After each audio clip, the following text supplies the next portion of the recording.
Welcome back to Azart. Today we're going to dive into episode 7 of The Mandalorian, The Reckoning.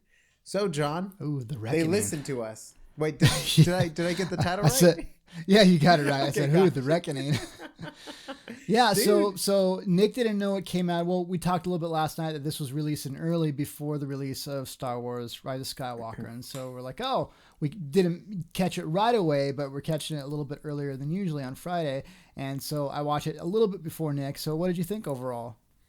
I mean, it was a big improvement compared to the last 3. I mean, it's like, yay, there was a point to us meeting these characters. Like, it was just like, gosh, man, like, what was the point of all these characters and all the, well, it wasn't all these characters, but like, at least we got some of the characters back. These seemingly main characters. Yeah. Mm-hmm. So that was the big thing for me. It felt like a little bit of a payoff because we had said in the previous episodes, we're like, gosh, it doesn't make sense. Why do they introduce these characters, one-off things? That can be fine, but we're not really building towards anything. We don't have an antagonist. There was nothing really going on. And we had talked about like, man, if they're going to finish off this season in any type of successful manner, they need to, in these last 2 episodes, really establish in this second to last episode, what is, the stakes, what is going on, and then we need to have an antagonist, and we need to lead into that last episode, going hot. And for the most part, they did that. So we had talked about, gosh, Gina Carano's character, that mercenary, she could have been a good ally. And then you always talked about the guy, the alien dude, he could have been a really good ally. I can work on ships and stuff. And so they circled back.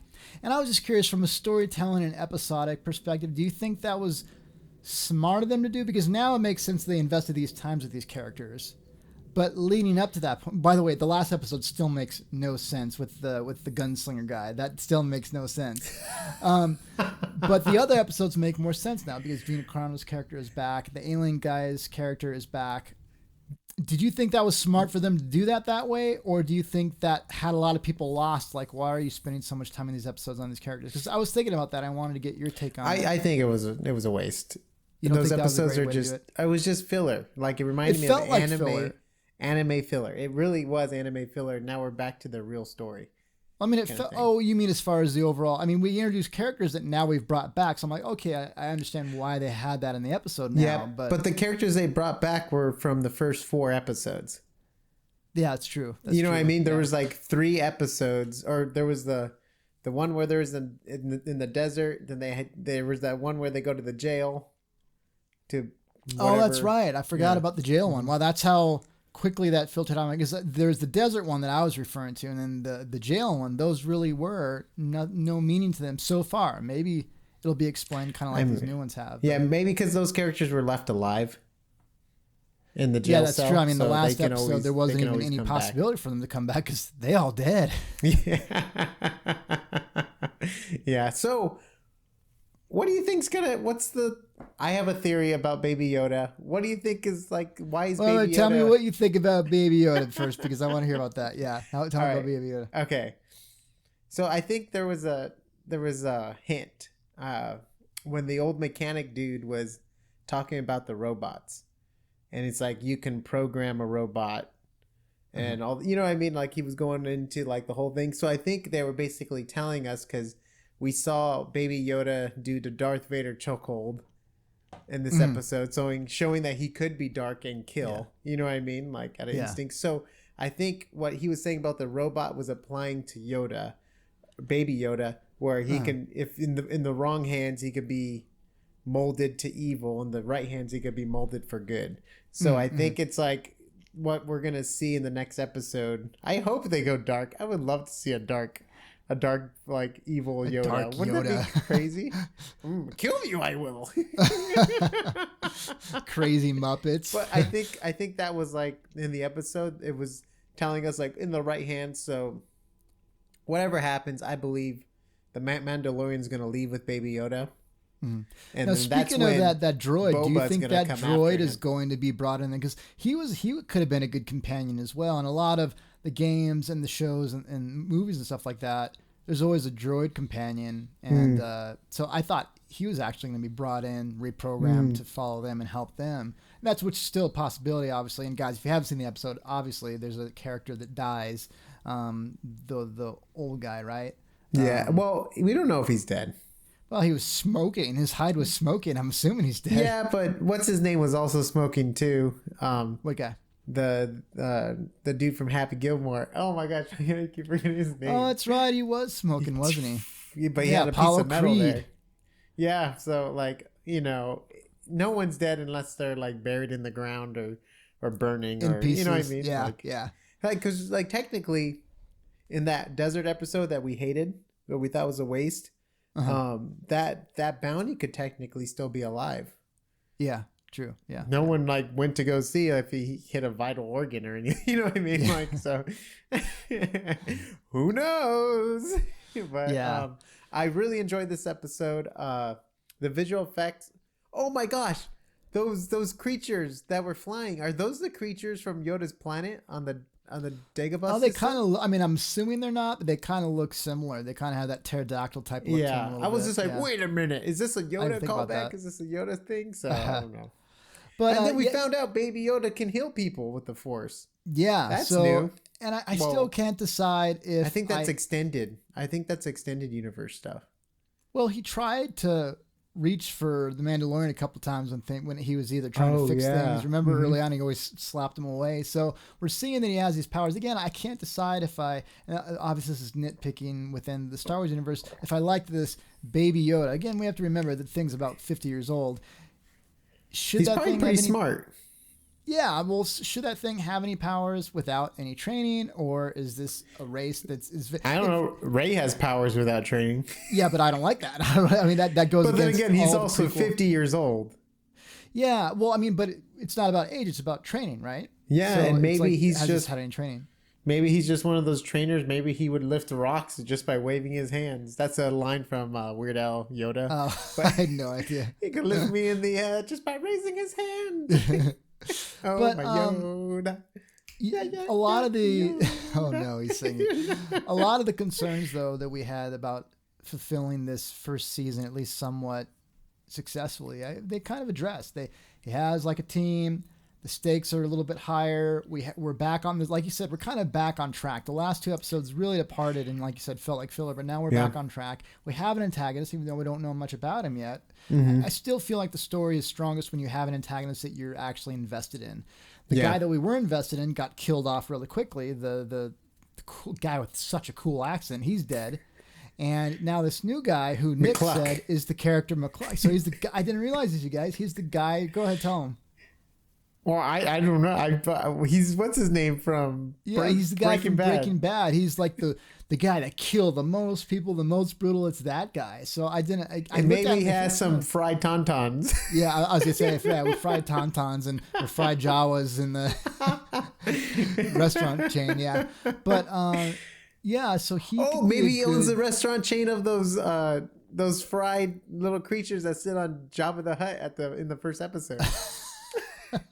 That's right. Salacious crumb. But yeah, you know what? The episode definitely went in the right direction, like as far as where it needed to go. Totally. I feel like I enjoyed the episode. This episode could have went right after the episode when he met her. Yes, yeah, and that would make for a stronger continuation. Yeah, totally. Now we're leading to the last episode to we're like, okay, well, we're building towards something now, but we kind of lost some of that momentum that we were building before. I mean, because think about it. There was a guy who comes to shoot him, right? At the end of that episode when he saves the village. There was like that bounty hunter and she kills the bounty hunter. That could have been like a whole thing that could have chain react, like no matter how far I go, there's going to be guys that come here. And then the guy could have said, hey, I'm still alive. I have a deal for you. Yeah. And that whole thing could have went down really just straight from there. Like it could have gone right after that.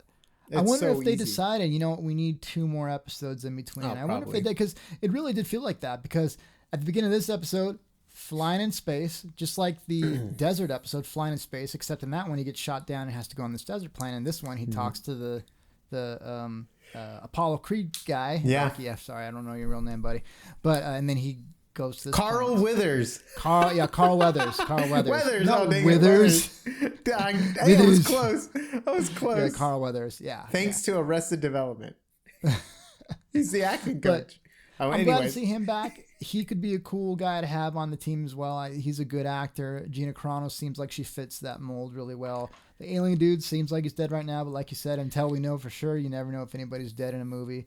But yeah, so I didn't pick up on what you were saying though about how they were talking about the droid, and you can mold something into whoever is handling that, and that could be a really good point. And I don't know how far they're going to take that theme in this series, because Baby Yoda, assuming that he really is 50 and he's going to age so slowly, is never really going to be talking or anything like that.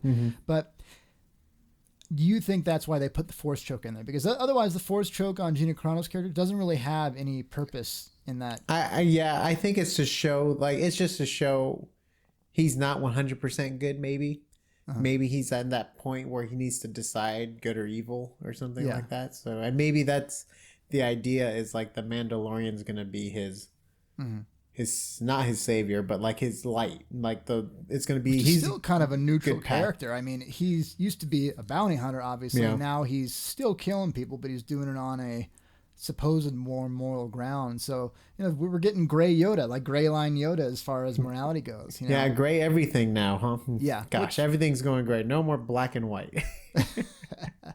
But I liked the episode. I was excited for you to watch and get your thoughts on it, because it was. Thank you for reminding me. I would have totally forgot. Yeah, I was just getting more in line with, like you said, the story that could have come right after the Gina Carano episode. So kind of cool that we're back to that. So you were asking, how do you think it's going to round out? I mean, do you have any ideas how you think it's going to round out this last episode? Lead in? I mean, I know you have still your overwhelming theory is Mr. Fett. Yeah, I think the robot's going to come and bail them out and like sacrifice himself again. I think he's going to get shot in the head again. Because they did, again. I don't know why I find that so funny, but it is. No, it's funny. He's going to get like the same hole that's like patched. Yeah. But I feel like he's gonna come in and do his thing. We might get more Mandalorian army people coming in to do their thing, like a full-on shootout, and they escape. And I think at the end of the episode, we're going to see ding, ding, Boba Fett, and he's going to be like... Does Boba Fett walk like this? You're walking like you're I have a gun. Oh, you have a gun? I'm like, what is this? I was trying to do it high enough for you because the camera. Oh, okay. You looked a little... I'm not scratching. A little prancy. Okay. But you know what? I think you're right about the robot, because they took the time to say, but he'll still protect about the robot when the alien was talking. He's like, no, he's been reprogrammed, but he'll still protect. He'll still defend. So he could very well come in with that. Did he come on the ship with them when they flew there, or no? Yeah, he was. He was even in the background of one of the shots too, I think. Okay, so he is there. So you're right. I think you're right in assuming he's going to come in my mind, I thought the robot was going to go like and shoot the speeders. Yeah. That was such a weird cut. The way they cut that whole thing.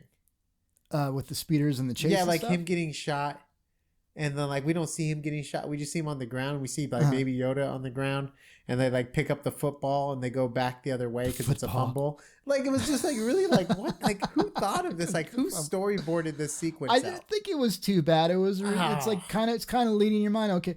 Baby Yoda's on the ground. Why is Baby Yoda on the ground? Oh, well, here we lead over to here. Oh, this guy's dead. Okay. So it's like kind of not directly telling you what's going on, but kind of leading you to understand what's going on. Because it makes you wonder, Yoda's on the ground. The guy was... How do they know where exactly on the planet they were? Yeah, that kind of bothered me. It's like they intercepted the transmission. They just knew right away. It's just like... Either they can it's like cell phone, they can triangulate it, or either that, that kind of threw me off a little bit. Like, how would they know? I mean, so I'm give just us assuming they one have some shot technology of an iPad on their speeder with like a mark or a tracker, like they're tracking the thing. Maybe they have a Yoda tracker on them. Yeah. But if they had a Yoda tracker on them, how come they would have to wait anymore? Well, I didn't think it was a Yoda tracker. I thought it was... I'm just saying if they had one, yeah, they would have went there sooner. Not everything in movies and things like that needs to be explained, but that you and I were both wondering that makes us kind of wonder, did that need to be explained? But I mean, it's not vital or anything. It's just I would have done the sequence a little bit differently. But then again, maybe they're on a